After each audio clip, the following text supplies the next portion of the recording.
গণভোট সংবিধানে নাই।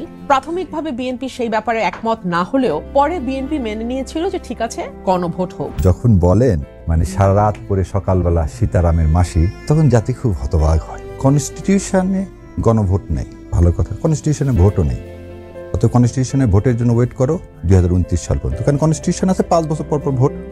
তা আপনি যদি কনস্টিটিউশনে বলেন গণভোট নাই, তাহলে আপনাকে ওয়েট করতে হবে 2029 সালে।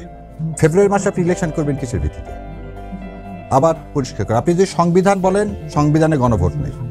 আমার বোন আইনজ্ঞ, আমার যতটুকু ছোট জ্ঞান তাতে বলছে যদি কনস্টিটিউশনের মধ্যে থাকতে চাই তাহলে কনস্টিটিউশনে গণভোট নেই, খুব ভালো কথা। নেক্সট পার্লামেন্ট সিদ্ধান্ত নেবে, খুব ভালো কথা। তাহলে 2029 পর্যন্ত ওয়েট করতে হবে, কারণ সংবিধান আছে 5 বছর পর পর ভোট। 24 সালে ভোট হয়েছে, তাহলে 29 সাল ভোট। এখন আমাদের রাজনৈতিক দলগুলোর একটা অবস্থা কি, যেটা আমার সাথে মিলবে সেটা সংবিধানের দোহাই দিব, যেটা মিলবে না সেটাতে নিব না, তা তো হবে না। এবং এই জায়গাতেই হচ্ছে জাতির সাথে কোথাও প্রতারণা করা যাবে না।